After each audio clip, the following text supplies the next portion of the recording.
যার যত বেশি আধ্যাত্মিক চৈতন্যের বিকাশ ঘটে সে তত বেশি পরমানন্দে জীবনটাকে অতিবাহিত করে। দেখুন একটা কথা বলি মায়েরা, ছেলে যদি মাকে দুটো গালিগালাজ করে কথা বলেন, মা কিন্তু ছেলের ওই কথাটা সহ্য করতে না পেয়ে পাগলের মতো কাঁদতে শুরু করে দেয়। স্বামী যদি স্ত্রীকে দুটো কটু ভাষায় কথা বলে তাতে স্ত্রীও কিন্তু কাঁদতে শুরু করে। এই যে ছেলের কথা সহ্য না করতে পেরে মা বাবা কাঁদে, নাতি নাতনির কথা সহ্য করতে না পেরে দাদু ঠাম্মা কাঁদেন, হ্যাঁ, স্ত্রীর কথা সহ্য করতে না পেরে, আচরণ সহ্য করতে না পেরে স্বামীর যে মনে কষ্ট হয়, এই যে নানান ধরনের ব্যথা, বিরহ, কান্না, জ্বালা, যন্ত্রণা, এগুলোকে বলছে মায়া কান্না। ও ডান দিকের মায়েরা, কথা হবে না, কথা হবে না। মায়ার যন্ত্রণা, মায়ার কান্না যে মানুষটা বেশি বেশি করে পায় তাকে ভাবতে হবে তার বাড়িতে আধ্যাত্মিক কান্নাটা বেশি হয়নি। যার বাড়িতে আধ্যাত্মিক কান্না কাঁদে তার বাড়িতে মায়া কান্না হয় না। এই আমি ছোট্ট একটা কথা আপনাদের বলে দিই, যে বাড়িতে শুধু মায়া কান্না কেঁদে বেড়ায় মানুষ, জানতে হবে তার বাড়িতে প্রেমের কান্না কোনোদিন হয়নি। কারণ ভগবান একটা জিনিস খুব সুন্দর করে বুঝিয়ে দিয়েছেন, একেবারে বাংলা ভাষায় বুঝিয়ে দিয়েছেন যে আমাকে যদি তোমরা খুব মন দিয়ে ভালোবেসে আমার ঠাকুর ঘরে বসে একটা বাজার থেকে ফল কিনে নিয়ে এসে কুচিয়ে কুচিয়ে সুন্দর করে প্লেটে সাজিয়ে দাও, আমি ভগবান হয়ে কথা দিয়ে দিলাম আমি তোমার হাতের নিবেদন করা ফল আমি অবশ্যই প্রসাদ পাবো, আমি খাবো। কিন্তু পরের লাইনে আবার বলল, ফল যদি কোনোদিন তোমার কেনার ক্ষমতা না হয় তাহলে সেদিন কি দেবে?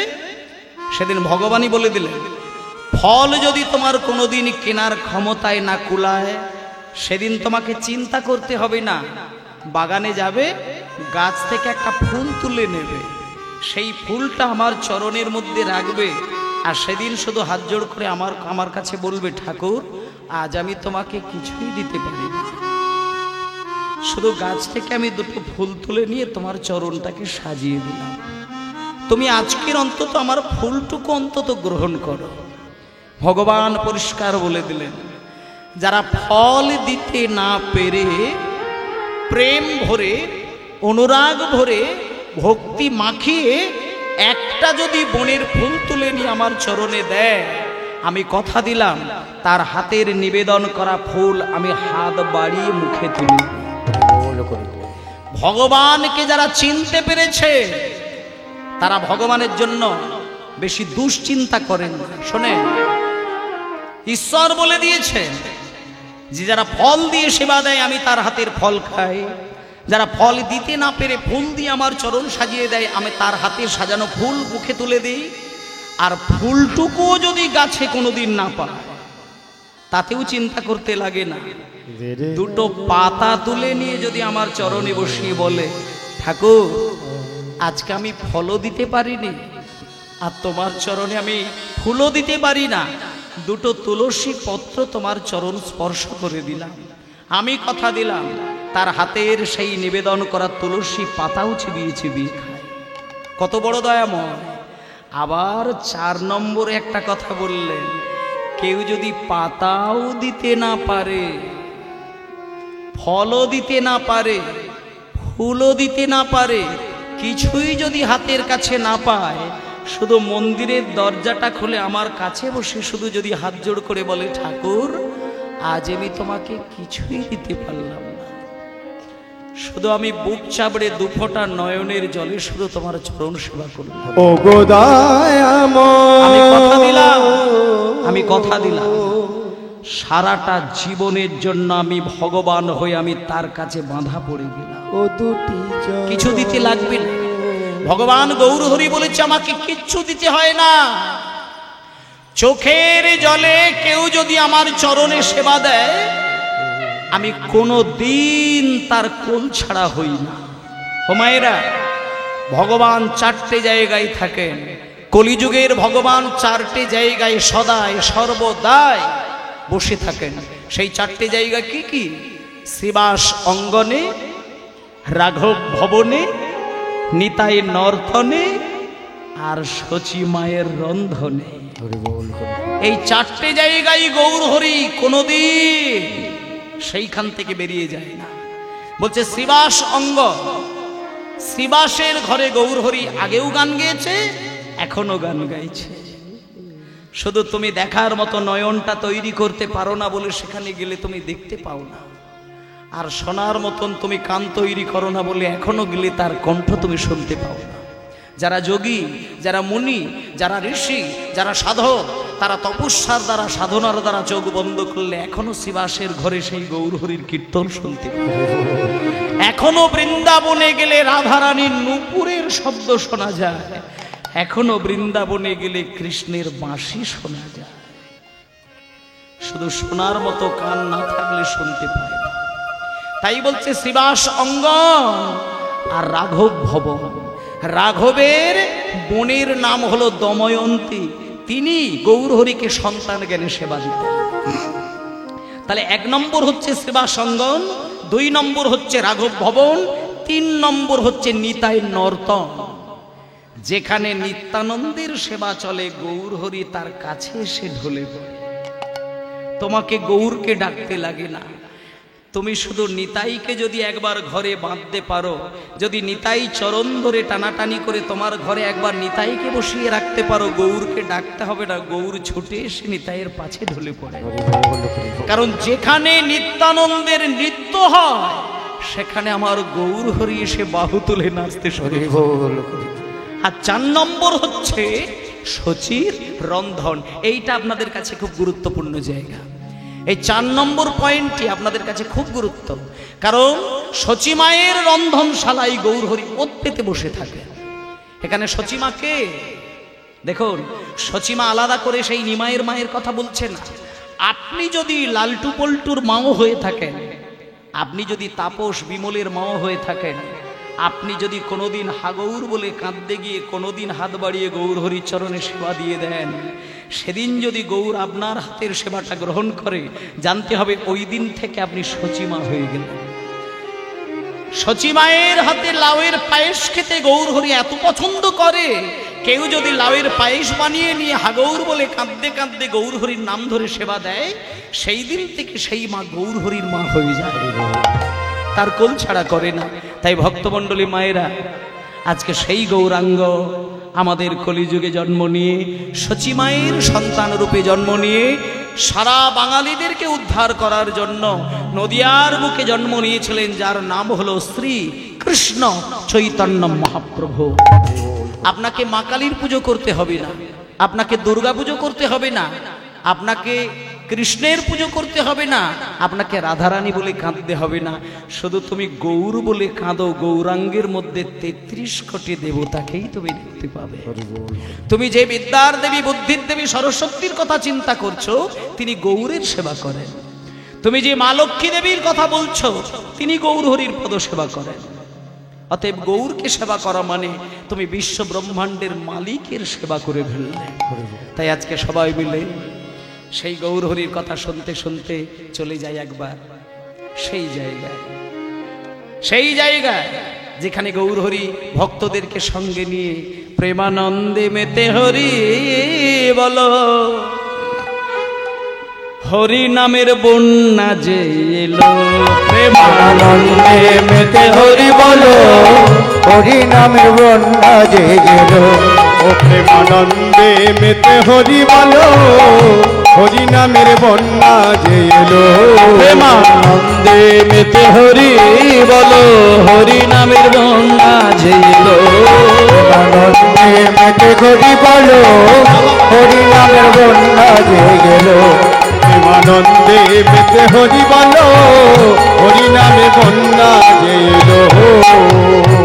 এমন বন্যা দেখি নাই, এমন বন্যা দেখি নাই সুগুনাতে তলায়, এমন বন্যা দেখি নাই শুকনাতে তলায়, বন্যা দেখি নাই শুকনাতে তলায়। বন্যা দেখি নাই সুগুনাতে বন্যা দেখি নাই শুকনাতে তলায়, দেখি নাই শুকনাতে তলায় নদের পুরুষ নারী জাতের বিচার নাই এমন বন্যা দেখি নাই শুকনাতে তলায় শুকনো নদীর পুরুষ নারী জাতের বিচার ঠাকুর হরিদাস ঠাকুর হরিদাস ঠাকুর হরিদাস সে কাজের ছেলে সেও বুঝি ডুবে গেল হরিদাস যে কাজীর ছেলে সেও বুঝি ডুবে গেল হরি বলে বলে রে হরিদাস বলে রে হরিদাস হরি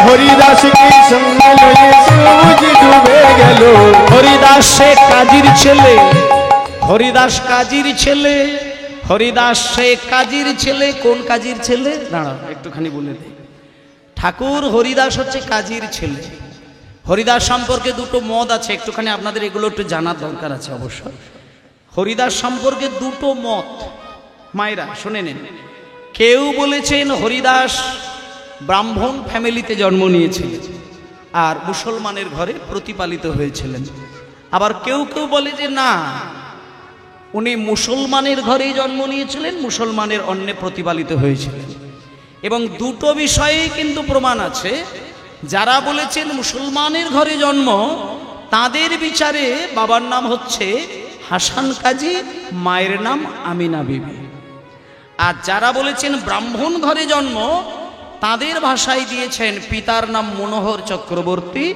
আর মায়ের নাম উজ্জ্বলা দেবী এই দুটো মত কিন্তু রয়েছে কিন্তু আমাদের কাছে কিন্তু ওটা কথা নয় আমাদের কাছে একটাই কথা জন্ম হোক যেথা সেথা কর্ম হোক ভালো জন্মটা নিয়ে যদি তুমি মাথা খারাপ করো তাহলে তুমি অমানুষ হয়ে যাবে আমরা মানুষ জন্ম কোথায় নিয়েছি জানি না যতদিন বেঁচে থাকবো কর্মের দ্বারা আমাদেরকে দেবলোক পেতে হবে তোমার কর্মের দ্বারা তোমাকে উচ্চ স্থানে যেতে হবে জন্মটাকে নিয়ে চিন্তা করার দরকার নেই তাই আজকে বলছে ঠাকুর হরিদাস হরিদাস সেই কাজের ছেলে সেও বুঝি ডুবে গেল হরিদাস কাজীর ছেলে সেও বুঝি ডুবে গেল হরিদাস সে কাজীর ছেলে সেও বুঝি ডুবে গেল আর হরি নামের বন্যা ঝেড়ে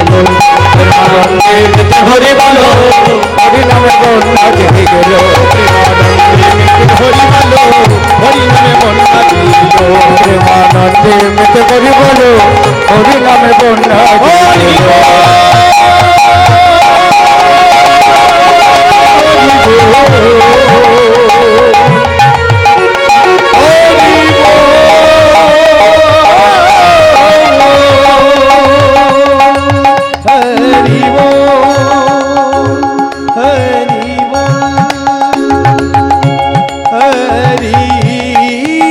একবার হরি বল বলে নামই জলে একবার হরি বল বলি নাম এই জলে হরি বল ভোলে আরে নাম এই জলে হরি বল বলি নাম এই জলে হরি বল ভোলে নাম এই জলে হরি বলে বলে নামই জলে হরি বল বলি নাম এই জলে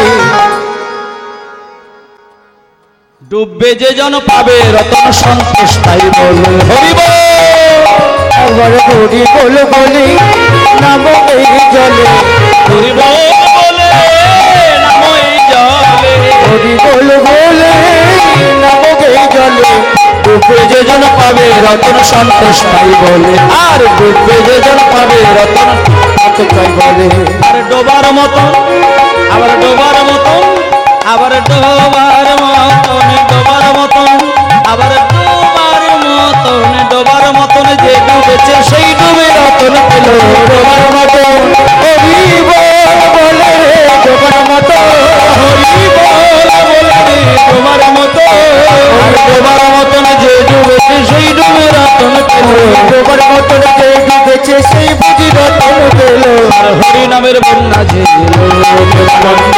হরি বল হরি নামের বন্যা যে হরি বল হরি নামের বন্যা যে হরি বল হরি নামে বন্যা দে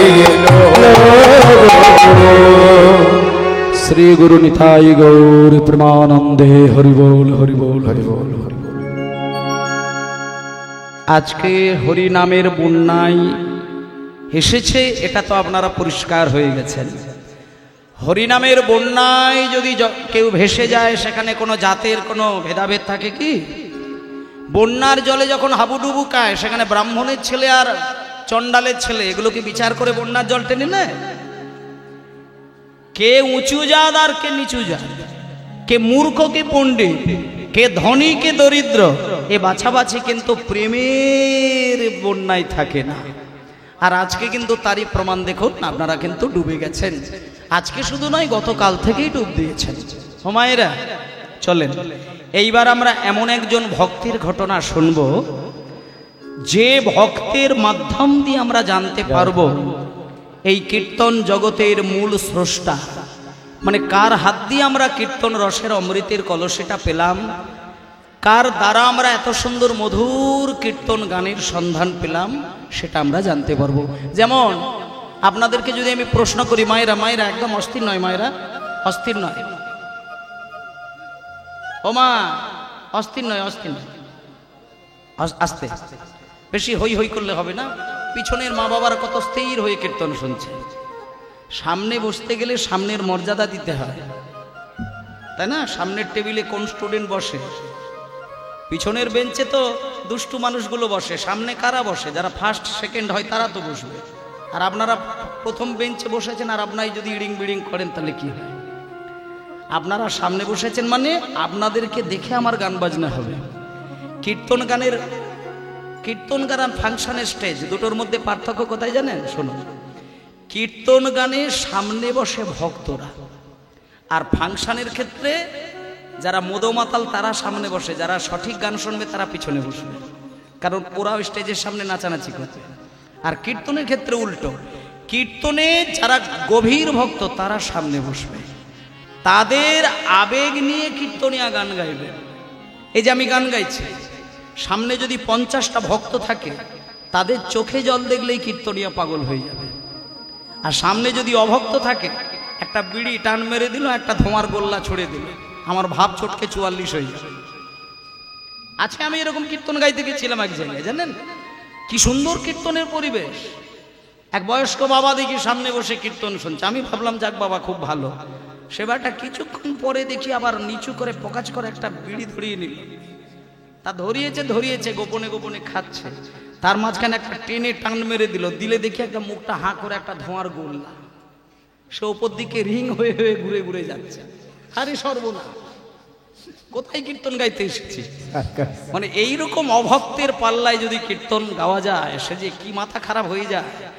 কত ঝামেলার মাঝখানে কীর্তন গাইতে হয় জানেন? আপনাদের পরিবেশে সেটা আমি পাচ্ছি না। আপনারা মানে আমি প্রথম থেকেই এসে দেখছি আপনাদের পরিবেশটা খুবই ভালো, শুধু মায়েরা কতগুলো নাতি নাতনিকে নিয়ে খুব ঝালাপালাই পড়েছে, এইটাই হচ্ছে যন্ত্রণা। তা যাই হোক, নাতি নাতনিদেরকে বোঝান যে ওরা যেন গৌর গৌর করে জীবনটা অতিবাহিত করেন। নদিয়ার মাটিতে গিয়ে আমি নিজে দেখেছিলাম, আমার চোখে জল এসে গেছিল। আপনারা যদি কোনোদিন নদিয়ায় যান দেখবেন, বাংলার মানুষ নয়, বিদেশি মানুষ, ভারতের বাইরের মানুষ, নদিয়ার নবদ্বীপে গিয়ে দেখবেন বিদেশ থেকে মানুষ এসেছে। তাদের পেটের ছেলেগুলো কত বয়স হবে? আমি খুব বেশি হলে আমি চিন্তা করেছিলাম 10 বছর 11 বছর বয়স হবে। কিন্তু তার মা বাবাগুলো কি শিক্ষাই যে তাদেরকে বড় করেছে। 7 বছর 8 বছর 10 বছরের ছেলেগুলো ছোট্ট ছোট্ট কোলের মাঝখানে খোল বাজাচ্ছে। এত বড় বড় খোল নয়, ছোট ছোট খোল তাদেরকে ধরিয়ে দিয়েছে, তারা বাজাচ্ছে। আর ছোট্ট ছোট্ট করে মিষ্টি মিষ্টি করে গৌরাঙ্গের নাম গাইছে। একটা অদ্ভুত জিনিস দেখে আমি অবাক হয়ে গেলাম। গৌরাঙ্গের নাম গাইছে ওই ছোট্ট ছোট্ট ছেলেগুলো, আর তাদের চোখ থেকে কোণ দিয়ে দেখছি টপ টপ করে জল গড়িয়ে যাচ্ছে। অদ্ভুত বিষয়। মানে বিদেশি বাচ্চা তাদেরকে কি শিক্ষাই বড় করেছে যে তারা গৌরাঙ্গের নাম বলতে গেলে তাদের হৃদয় আর নয়ন সিক্ত হচ্ছে। তাহলে বিদেশি মানুষ গৌরকে চিনল কি করে? আর আমরা বাঙালি হয়ে আমার ঘরের ছেলে গৌরকে চিনতে পারি না কেন? আমি কেন আমার ছেলেটাকে বলতে পারি না? আমি কেন আমার নাতি নাতনিকে বলতে পারি না, ওরে বাংলার ঘরে জন্ম নিয়েছিস, হাসি মুখে যদি জীবন কাটাতে হয়, বুক চাপড়ে যদি শান্তিতে মানুষ হয়ে জীবন কাটাতে হয়, তাহলে কাউকে লোক দেখিয়ে নয়, নিত্যদিন একটু হাগৌর বলে কাঁদতে শেখো। কিছু করতে লাগবে না, কাঁদতে শেখো, কাঁদতে শেখো। তুমি নাতির কথা বলে কেঁদো না, তোমাকে আরো ভগবান কাঁদাবে। স্বামীর চিন্তা করে কেঁদো না, তোমাকে সারা জীবন কাঁদাবে। ছেলের কথাই কেঁদো না, ছেলে তোমাকে সারা জীবন কাঁদাবে। তুমি শুধু হা কৃষ্ণ হাগৌর হারাদে বলে কাঁদো, সংসার তোমায় কোনোদিন কাঁদাবে না। আমি এটা নিশ্চিন্তে গ্যারেন্টি দিয়ে হলফ করে বলতে পারি, যার বাড়িতে নিত্যদিন ভগবানের নামের দ্বারা চোখের জল পড়ে, সেই বাড়িতে কোনোদিন মায়া কান্নায় কাউকে জ্বলতে হয় না। এটা নিশ্চিত বলতে পারি আমি। আপনার মন্দিরে নিত্যদিন আরতি করতে গিয়ে আপনি চোখের জলে সেবা দিয়ে যান, আপনার ওই পরিবার আপনাকে কোনোদিন কাঁদাবে না। এটা নিশ্চিত বলা যায়। যে জপমালায় নাম করে কাঁদে, তার জীবন কোনোদিন যন্ত্রণার হয় না। যে তিলক সেবা ধুতি পাঞ্জাবি পরে নীরবে ভক্তের নাম, ভগবানের নাম ধরে কাঁদে, তাকে কোনোদিন জ্বলতে হয় না। যে মায়া কান্নায় কাঁদে, তাকে জ্বলতে হয় সারা জীবন। তাই জন্য আমি সকলকে অনুরোধ করব, মায়া কান্না জীবন থেকে সরিয়ে দিন, প্রেমের কান্নায় কাঁদার অভ্যাস তৈরি করুন। প্রেমের কান্না যেদিন আপনার নয়ন থেকে বিগলিত হবে, সেদিন দেখবেন আপনার চোখ থেকে যে জলটা গড়াবে, ফ্রিজের থেকে ঠান্ডা জল, ফ্রিজের থেকে ঠান্ডা জল। সেই জল যেদিন নয়ন থেকে গড়িয়ে যাবে, সেদিন জানবেন কৃষ্ণকে আপনি হৃদয়ে স্থান দিতে পেরেছেন। যে গৌরকে হৃদয়ে ধরে নিয়েছে, তার চোখের জল আর গরম জল হবে না। যে নিতাইকে একবার হৃদয়ে স্থান দিয়েছে, তার চোখের জল নোনা স্বাদের হবে না, তার চোখের জল হবে ঠান্ডা, আর সেই জলের কোনো স্বাদ নেই। সে গৌর বলে কাঁদে, ভিক্ষা করে গৌরকে সেবা দেয়, কোনোদিন রাজা হতে চায় না। কারণ একটা জিনিস সকলে জানে, যে ভগবান হচ্ছেন বিশ্ব ব্রহ্মাণ্ডের মালিক, তাকে চরণ সেবা করলে সে রাজা করে দেয়। কিন্তু রাজার চরণ ধরে টাকা চাইলে নিজেকে কোনোদিন রাজা হওয়া যায় না। রাজার কাছে টাকা থাকলে রাজা হওয়া যায় না, রাজার চরণ সেবা করলে রাজা হয়ে যাওয়া যায়। তাই চলুন, আজকে আমাদের ভগবান গৌর সুন্দর কি করলেন, সকলকে বুকে প্রাণে টেনে নিয়ে কোলের মধ্যে স্থান দিয়ে নদিয়ার নবদ্বীপ থেকে হরিনাম গাইতে গাইতে চলে আসলেন মুর্শিদাবাদ জেলায় জলঙ্গির একটি বিখ্যাত ঘাট, যে ঘাটে মহাপ্রভু সকলকে নিয়ে স্নান করালেন। পদ্মা নদীর তীরে আমার শ্রী গৌরাঙ্গ রায়, হরি বল আমার শ্রী গৌরাঙ্গ রায়, পদ্মা নদীর তীরে আমার শ্রী গৌরাঙ্গ রায়, পদ্মা নদীর তীরে আমার শ্রী গৌরাঙ্গ রায়। আর ভক্ত মন সঙ্গে করি হরি গুণ গায়, সঙ্গে করি হরি গুণ গায়, ভক্ত সঙ্গে করি হরি গুণ গায়। আনন্দ ধরে না, ধরে না, আনন্দ ধরে না, আনন্দ ধরে না, সংকীর্তন বিলাস রসে আনন্দ ধরে না, সংকীর্তন বিলাসে রসিয়া আনন্দ ধরে না, সংকীর্তন বিলাস রসে আনন্দ ধরে না। ওই সংকীর্তন বিলাস রসে ভক্তগণ সঙ্গে লয়ে হরি বল, ভক্তগণ সঙ্গে করি সংকীর্তন বিলাস রসে, সংকীর্তন সঙ্গে করি সংকীর্তন বিলাস রসে, ভক্তগণ সঙ্গে করি আনন্দ ধরে না, আনন্দ ধরে না, আনন্দ ধরে না। মায়েরা, এইবার আপনারা আজকে যে পালাটা আপনাদের কাছে শোনাবো, আপনারা একবারে ছবির মতন করে, ছবির মতন করে লীলাটাকে আস্বাদন করবেন। আপনাদের সেই ক্ষমতা আছে, আপনারা ছবি দেখতে পারবেন। শোনেন, মহাপ্রভুর বাড়ি হচ্ছে নদিয়া জেলায়, আর মুর্শিদাবাদ জেলাটা হচ্ছে তার পাশেই। আপনারা যদি কোনোদিন মুর্শিদাবাদে বেড়াতে যান, একটা ঠিকানা আপনাদের বলে দিই, মুর্শিদাবাদের জলঙ্গি। আমি 3 বার সেই জায়গায় গিয়েছিলাম। আপনারা যদি কোনোদিন মুর্শিদাবাদের হাজারদুয়ারি বেড়াতে যান, হাজারদুয়ারি বেড়াতে গেলে সেইখান থেকে কিছুটা দূরে জলঙ্গি নামে একটা বিখ্যাত জায়গা। সব থেকে বড় কথা হচ্ছে, সেই জায়গাটা এখনো রয়েছে, এখনো রয়েছে। একদিনকে চৈতন্য মহাপ্রভু ওই জলঙ্গির নদীর ধারে, এখন যদি আপনারা যান, সেই জলঙ্গির নদীটা কিন্তু এখনো রয়েছে। ওই নদীটাই কিন্তু এই মুহূর্তে পশ্চিমবঙ্গের বর্ডার, পশ্চিমবঙ্গের বর্ডার ওঠা। ওই নদী পর্যন্তই পশ্চিমবঙ্গ শেষ। ওই দিকটা পূর্ববঙ্গ মানে বাংলাদেশ, আর এই দিকটা পশ্চিমবঙ্গ। এখন যদি যান, তখন ভাগাভাগি ছিল না।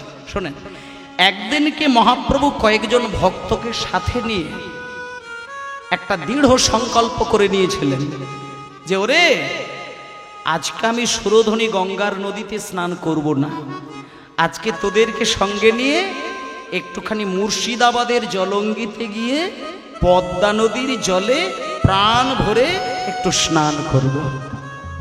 এবার আপনাদেরকেও আমি বলে দিই, যদি কোনোদিন ওই জায়গায় গিয়ে থাকেন, আপনারা ওইখান থেকে দুটো জিনিস নিয়ে আসবেন। পারলে ওই পদ্মা নদীর ঘাট থেকে জল তুলে নিয়ে আসবেন, আর ওই নদীর ধারের কিছুটা মাটি তুলে নিয়ে আসতে পারেন। কারণ ওই নদীর জল আর ওই নদীর ওই ঘাটের মাটির মহিমা কতটা, লীলার মাঝখানটা গেলেই বুঝতে পারবেন। শোনেন, একদিন মহাপ্রভু ওই জলঙ্গির নদীর ধারে স্নান করবেন বলে ভক্তদেরকে সঙ্গে নিয়ে ইতিমধ্যে জলঙ্গির বাঁধে পৌঁছে গেলেন। এবার ভক্তগণ মহাপ্রভুকে আবাহন করছেন, প্রভু আপনি আগে জলে ঝাঁপ দিন, আমরা আপনার পিছনে পিছনে নামব। তখন মহাপ্রভু বলছেন, ভক্তগণ, এতদিন আমি তোমাদেরকে স্নান করিয়েছি, আমি তোমাদেরকে সঙ্গে করিনি, কিন্তু আজকে আমি তোমাদের সঙ্গে নিয়ে স্নান করব না। আজকে তোমরা আগে নামবে, আমি তোমাদের সঙ্গে নামব। আগে তোমরা ঘাটে নামো, তোমরা আগে ঝাঁপ দাও, তোমরা আগে জলকিলি করো, তারপরে আমি তোমাদের পিছনে পিছনে যাব। এই বলে মহাপ্রভুর কথাটা তো আর কেউ ফেলতে পারলেন না। সঙ্গে সঙ্গে মহাপ্রভু বাঁধে দাঁড়িয়ে পড়লেন, আর যারা ভক্তগণ গিয়েছিলেন তারা দুম করে পদ্মা নদীর জলে ঝাঁপ দিয়ে দিলেন। আর যেই নদীর জলে ঝাঁপ দিয়ে দিয়েছে, ভক্তগণ ভাবলেন মহাপ্রভু বোধহয় আমাদের ঠিক পরেই হয়তো নামবেন। জলে ঝাঁপ দিয়েই যেই পিছন ঘুরে তাকালেন, দেখলো মহাপ্রভু উধাও, মহাপ্রভু নেই। মহাপ্রভু কোথায়? তাড়াহুড়ো করে ভক্তগণ জল থেকে উঠে দেখলেন মহাপ্রভু ওই ঘাট থেকে কিছুটা দূরে একটা জঙ্গল ছিল। সেই জঙ্গলের ভেতরে মহাপ্রভু ঢুকে গিয়ে একটা গাছের তলায় দাঁড়িয়ে বুকে আঘাত করে করে আকাশের দিকে তাকিয়ে নয়ন জলে ভাসতে ভাসতে একজনের নাম ধরে পাগলের মতো কাঁদছে। কার নাম ধরে কাঁদছে? আজকে মহাপ্রভু যার নামটা ধরে কাঁদছেন তিনি কে? কই এর আগে তো মহাপ্রভু এই নামটা কোনোদিন করেননি। কেন তিনি পাগলের মতো কাঁদছেন? কেন তিনি আকাশের দিকে তাকিয়ে তাকিয়ে পাগলের মতো কেঁদে কেঁদে ওই শব্দটা মুখে বলছেন? আজকে যে নামটা ধরে ধরে মহাপ্রভু কাঁদছেন সেই নামটা আর কেউ নয়, নর নর বলি প্রভু হরি হরি হরি বল।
হোমায়রা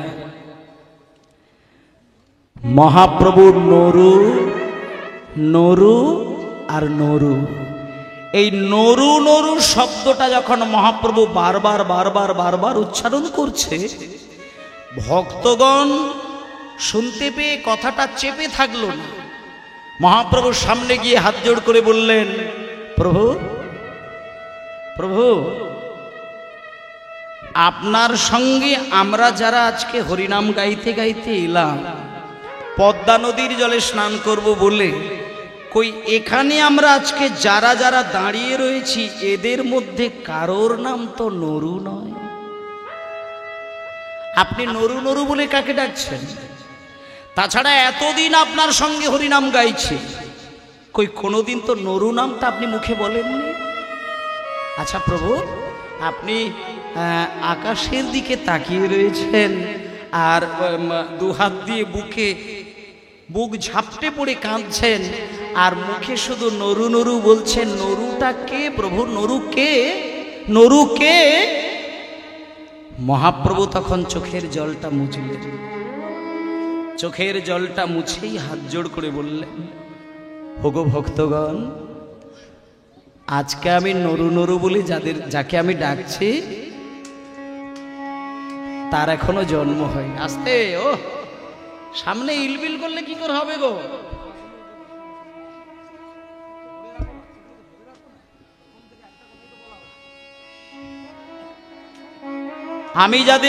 আমি এখন এই মুহূর্তে যাকে নরু নরু বলে ডাকছি তার এখনো না জন্ম হয়নি। শোনো ভক্তগণ, আমি যে নরু নরু বলে বলে ডাকছি, আমার এই নরু শব্দটা আকাশ পর্যন্ত চলে যাচ্ছে।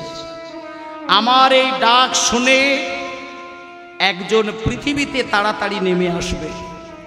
যেদিন সে পৃথিবীতে জন্ম নেবে সেদিন তার একটা ভালো নাম থাকবে। আমি ডাক নামটা শুধু ধরে তাকে নরু নরু বলে ডাকছি, তার ভালো নাম হবে নরোত্তম। আমি আজকে মায়েদেরকে একটা কথা বলি, এই যে কীর্তন গানটা হচ্ছে না, এই কীর্তন গানের মূল স্রষ্টা কিন্তু এই নরোত্তম, আজকে যাকে মহাপ্রভু ডাকছেন।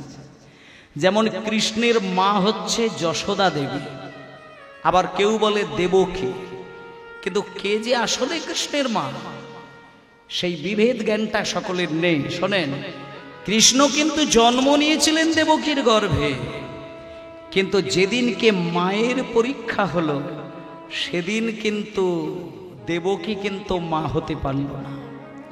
যেদিন যোগমায়া দেবী সাদা বস্ত্র নিয়ে প্রমাণ চেয়েছিলেন যে 100টা সাদা কাপড় দিয়ে পরীক্ষা হবে কে কৃষ্ণের আসল মা, সেদিন কিন্তু দেবকী কিন্তু কৃষ্ণকে জন্ম দিয়েছিল, কিন্তু দেবকী সেদিন মায়ের প্রমাণ দিতে পারেনি।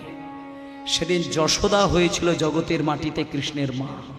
কেন না? দেবকীর গর্ভে জন্ম নিয়েছিল, কিন্তু দেবকীর ক্ষমতা হয়নি কৃষ্ণকে এক ফোঁটা দুগ্ধ পান করানোর। যশোদার গর্ভে জন্ম নেয়নি, কিন্তু যশোদা তাকে প্রাণ ভরে দুগ্ধ পান করিয়া আদর দিয়ে তাকে বড় করেছিল। তাহলে যাকে স্নেহ মাখিয়ে আদর দিয়ে ভালোবাসা দিয়ে বুকের মাঝখানে জড়িয়ে আশীর্বাদ করে বড় করে, সেই তো জগতের মা। তাই দেবকীর গর্ভে জন্ম নিলেও যশোদা কিন্তু কৃষ্ণের আসল মা।